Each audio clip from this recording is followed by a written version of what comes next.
comment est-ce possible? Comment une région aussi immense que le Sahel a-t-elle pu devenir, en l'espace de quelques années, le cœur battant du terrorisme mondial? C'est la grande question et on va essayer de la décrypter ensemble pour vraiment comprendre les racines de cette crise. Alors, on commence avec un chiffre. Un seul chiffre qui donne le vertige. 53% en 2023, plus de la moitié de tous les décès liés au terrorisme dans le monde ont eu lieu au Sahel. C'est un basculement historique, ça veut dire que le centre de gravité de la violence djihadiste s'est déplacé. Et il est loin, très loin du Moyen-Orient. Le cœur du djihadisme mondial a, en fait, changé de continent. Il a quitté le Moyen-Orient pour venir s'ancrer profondément en Afrique subsaharienne. Et aujourd'hui, le Sahel, c'est son principal champ de bataille. Alors comment on en est arrivé là? Pour le comprendre, on va mener une sorte d'enquête. On va assembler les pièces du puzzle. 3 grands indices qui expliquent comment le Sahel est devenu ce foyer de violence. Notre premier indice, c'est le contexte, les fondations de la crise. Parce que, bien avant l'arrivée des grands groupes djihadistes, la région était déjà, disons, un terrain fertile pour l'extrémisme, déjà fragilisé par des problèmes très profonds. Et quand on regarde de plus près, on retrouve partout le même cocktail de frustration. Une gouvernance qui ne marche pas, la corruption, la pauvreté, ce sentiment d'être abandonné par l'État, surtout dans les zones périphériques.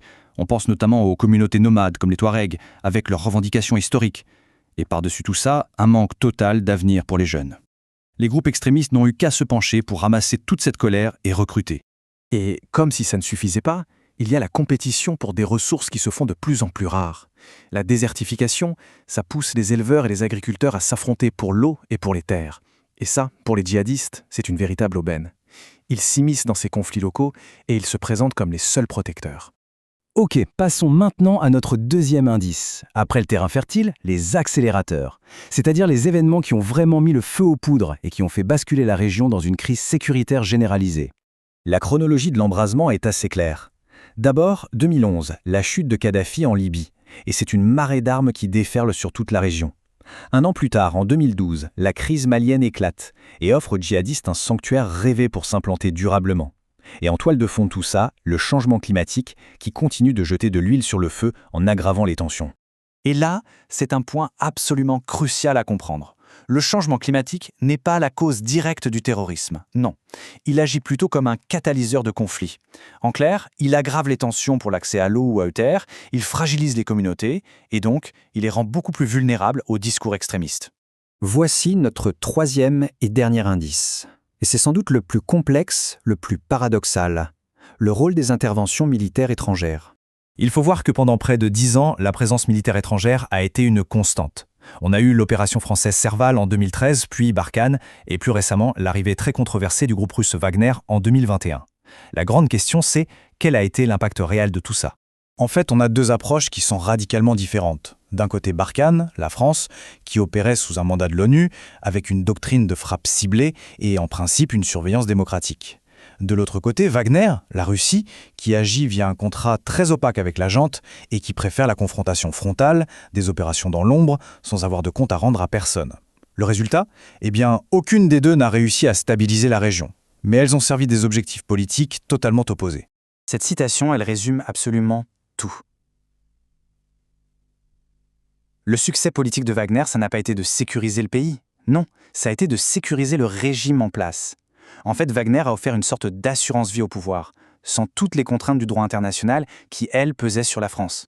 Alors, que se passe-t-il quand on mélange tout ça? Un terrain fertile, de puissants accélérateurs et des interventions étrangères paradoxales. Eh bien, on obtient la situation d'aujourd'hui, une spirale de violence extrêmement complexe et qui s'auto-entretient. Pour y voir plus clair, il faut connaître les acteurs. Le principal, c'est le JNIM, ou JSIM en français. C'est une coalition de plusieurs groupes qui sont affiliés à Al-Qaïda et qui a été créée en 2017. Leur idéologie, c'est le salafisme djihadisme. En gros, ils prônent une version très rigoriste de l'islam et l'usage de la violence pour arriver à leurs fins politiques. Et aujourd'hui, c'est l'un des groupes les plus puissants de toute la région. Mais attention, il ne faut pas croire que cette menace est unie, loin de là. Regardez cette carte. Les points noirs, ce sont des batailles. Mais pas contre des armées nationales, ce sont des batailles entre groupes djihadistes. Le JNIM, lié à Al-Qaïda, et son grand rival, l'État islamique, se livrent une guerre sans merci pour le contrôle du territoire. Ça ajoute une couche de violence supplémentaire à une crise qui n'en avait vraiment pas besoin. Et on arrive là au point crucial. La violence est devenue une économie. Les trafics en tout genre, les enlèvements, l'extorsion, tout ça finance les groupes armés. Pour des jeunes qui n'ont aucune autre perspective, eh bien, rejoindre un de ces groupes, ça devient un boulot, un moyen de survie.